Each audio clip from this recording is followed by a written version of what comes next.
Bienvenidos a una nueva edición de Mesa UP. Yo soy Nancy Vargas y en esta ocasión vamos a entrevistar a Mariela Noel Escotito. Ella es autora del libro recientemente publicado por el Fondo Editorial que se llama Ciudadanías Invisibles, miradas en torno a la afroperuanidad y la negritud.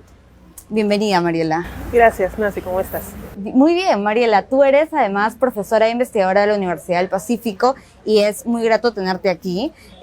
Primero, para comenzar la entrevista, quisiera que me cuentes cómo es que nace este libro. Sí, claro, Ciudadanías Invisibles, miradas en torno a la afroperuanidad es, como dije en la presentación del libro, una vieja deuda, ¿no? Es un proyecto que ya tenía en planes más o menos 3 o 4 años, pero ciertamente es una idea con la que vine a la universidad, ¿no? En el contexto de la producción académica que tenía en agenda. Entonces, este es un volumen editado que realizo con varios compañeros académicos afroperuanos jóvenes que están en diferentes universidades, trabajando desde diferentes aspectos y que tenemos el mismo fin, ¿no? Que es un poco proveer herramientas para el debate público, para poder repensarnos como sociedad, para exponer un poco sobre lo afroperuano, la cultura afroperuana, las personas afroperuanas o lo afrodescendiente, desde sus propias miradas, para que todos podamos aprender un poco más sobre este tema. Hay algo muy interesante de este libro a primera vista, que es la portada. Sí. Entonces, me encantaría que nos cuentes un poco cómo es que surge esta colaboración con este artista y qué significa para el libro. Era importante para nosotras, para Elizabeth Hosch Freeman, que es la coeditora, y para mí, que todos los aspectos del libro, inclusive la portada, siguieran la misma línea, ¿no? El gran objetivo del libro es que nosotros podamos repensarnos como ciudadanos y aprender un poco más sobre lo afrodescendiente, sobre lo afroperuano, desde donde pudiéramos aportar, ¿no? Desde nuestro punto de enunciación. Entonces, claro, tenemos artículos, tenemos 2 intervenciones de sociedad civil, de 2 organizaciones de sociedad civil, pero nos parecía importante que, por ejemplo, la persona que diseñara la carátula o quien diera el arte para la carátula también sea un artista afroperuano, ¿no? Y un poco pensando en quién podía ser, es que llegamos a Joan Jiménez, más conocido como Entes, ¿no? Que es este artista afroperuano que tiene, bueno, mucho arte callejero, mucho graffiti en Lima, que ahora, bueno, está en los Estados Unidos trabajando, y él se alinea perfectamente con el objetivo del libro, con lo que nosotros queríamos lograr, porque su arte también recoge estas preguntas sobre qué es lo afroperuano, cómo juega con nuestro mestizaje, ¿no? Y él es un artista que se autoidentifica como afroperuano también, entonces nos pareció fenomenal, ¿no? Claro. Y es un solo tema el que va transversalmente en el libro, pero a la vez son distintas miradas, distintos enfoques, ¿no? ¿Qué esperas que el lector se lleve consigo al terminar de leer el libro? Este libro ciertamente tiene un tema que lo cruza, pero diferentes aproximaciones, ¿no?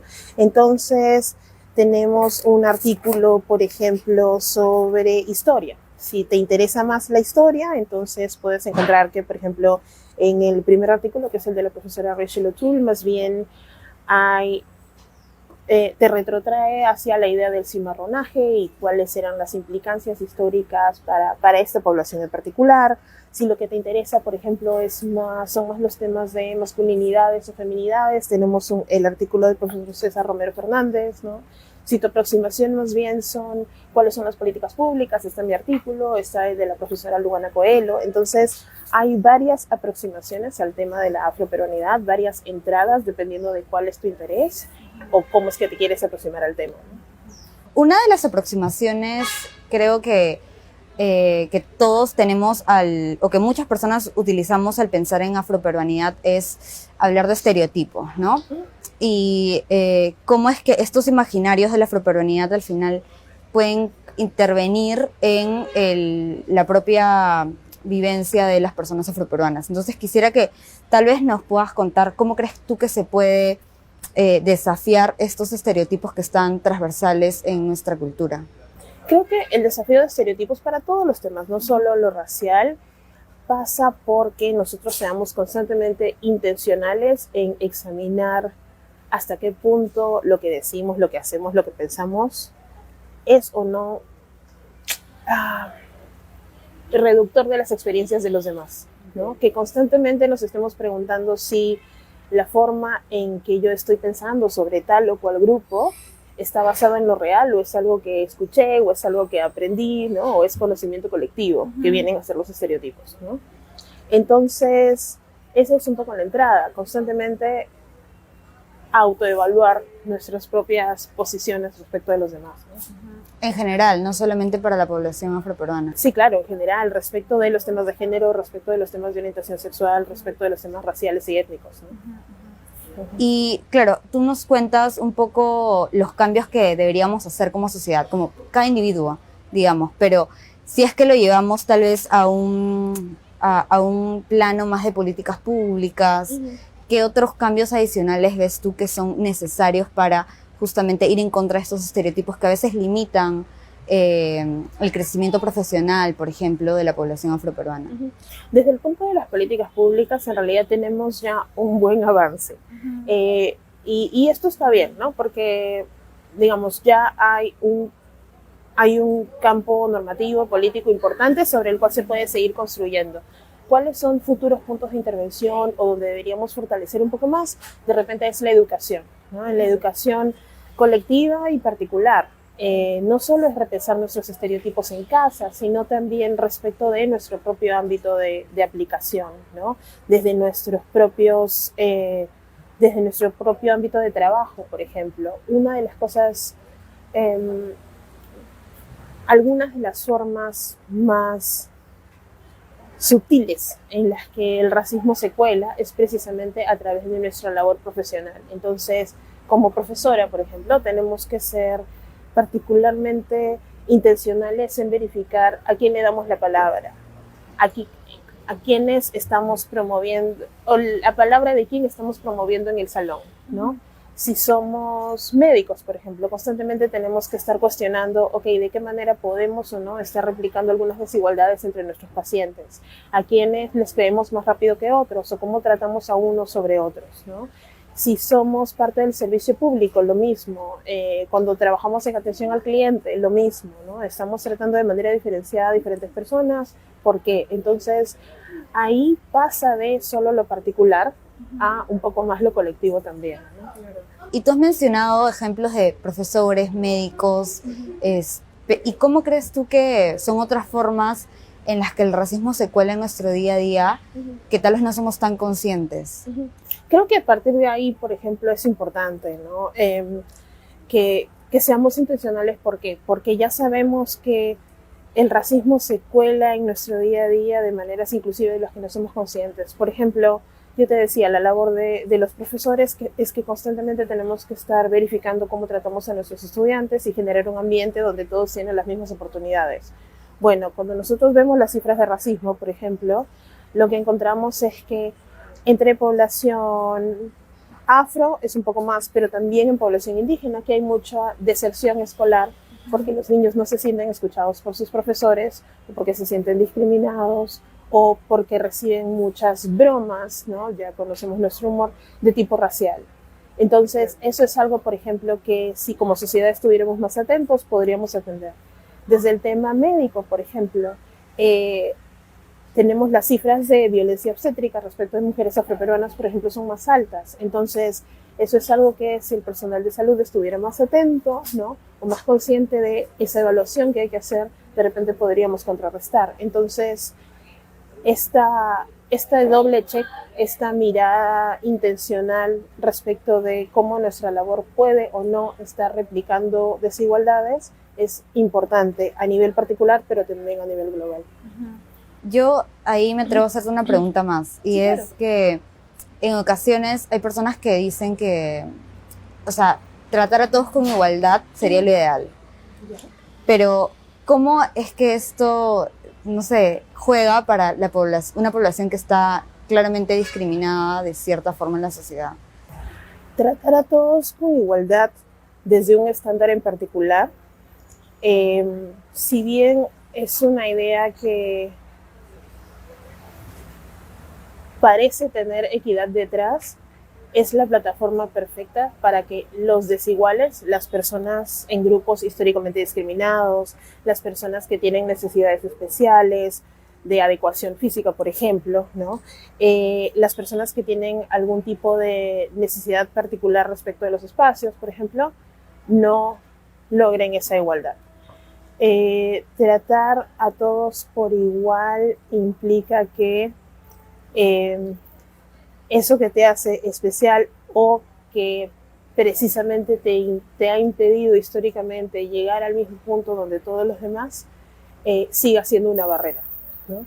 Lo ideal es tratar a los iguales como iguales y a los desiguales como desiguales. Y esto implica, por ejemplo, en términos físicos, generar las adecuaciones necesarias para las personas con discapacidad, para las personas embarazadas, para las personas adultas mayores. En términos de adecuaciones de idioma, por ejemplo, considerar que no todas las personas en el Perú hablan español, ¿no? Para los temas que tienen que ver con, no sé, orientación sexual, lo mismo, con los temas que tienen que ver con racialidad, lo mismo, ¿no? Que consideremos que no todas las personas partimos desde el mismo punto. Eso es un poco la esencia, además de, por ejemplo, el servicio público basado en el ciudadano, ¿no? De acuerdo. Cambiando un poquito del tema, tú has trabajado básicamente, has publicado papers con temas de racismo, desigualdades en América Latina y derechos humanos, ¿no? ¿Cómo es que estos temas se ven reflejados en Ciudadanías Invisibles?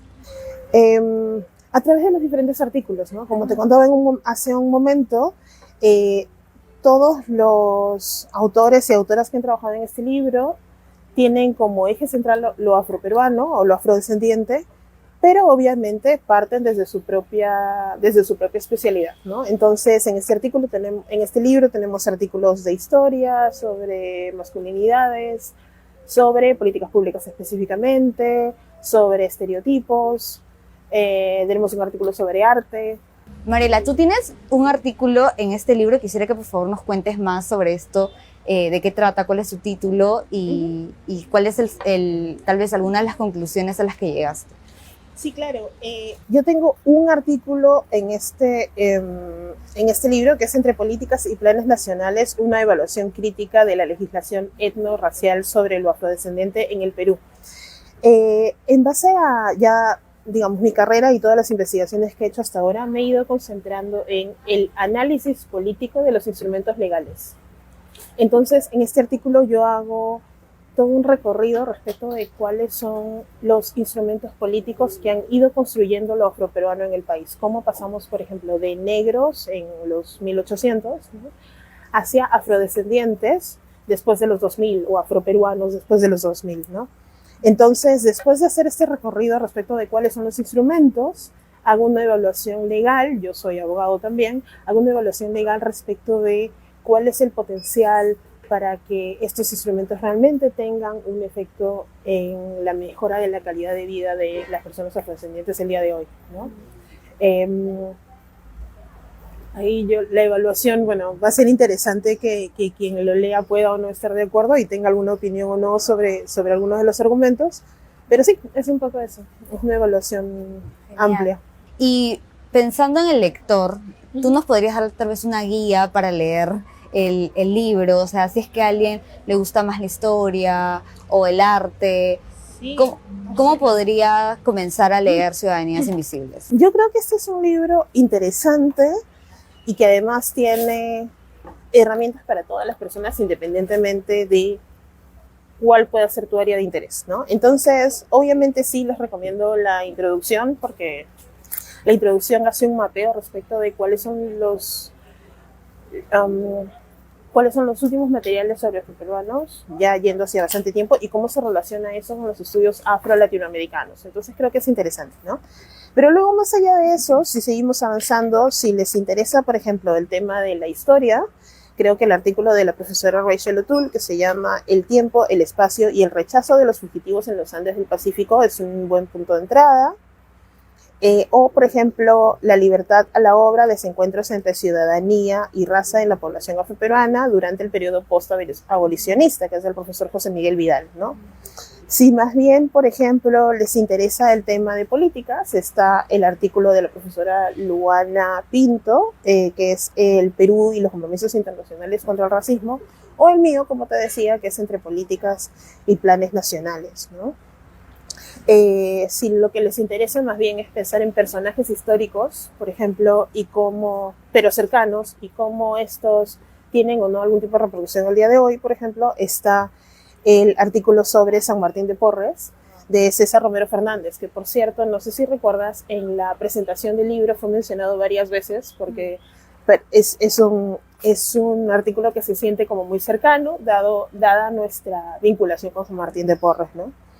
Y si, digamos, lo que les interesa es lo académico meramente y hasta qué punto es importante pensar lo afroperuano en el contexto, por ejemplo, de los estudios peruanos, hay un pequeño artículo sobre nuevas rutas de investigación, ¿no? Hacia dónde nos debe llevar pensar lo afroperuano. Y ya si les interesa lo político meramente, hay un colofón, hay un colofón de Osvaldo Bilbao Lobatón, que es el director del Centro de Desarrollo Étnico, que concretamente hace propuestas para los hacedores de política pública, ¿no? Respecto a diferentes temas, el Estado peruano debería ser 1, 2, 3, 4. Que es básicamente una hoja de ruta. Entonces creo que este libro tiene muchas herramientas, independientemente de dónde es que se coloque la audiencia y qué es lo que quiere aprender, ¿no? Pero ciertamente es una exposición amplia hacia aprender un poco más sobre lo afroperuano, ¿no? Que al final del día no es extraño de lo peruano, no está desconectado, pero es algo sobre lo que ciertamente tenemos que aprender un poquito más. De acuerdo, Mariela, muchas gracias por tu tiempo. Gracias. Y también quería felicitarte por la presentación del libro Ciudadanías Invisibles aquí en la FIL, que ya está llegando a su fin, pero de todas maneras ha sido un espacio muy bonito para que todos conozcan las novedades del fondo editorial aquí en el stand de la Universidad del Pacífico. Muchas gracias a todos por vernos y nos veremos pronto en otra oportunidad en este Mesa UP. Muchas gracias. Gracias.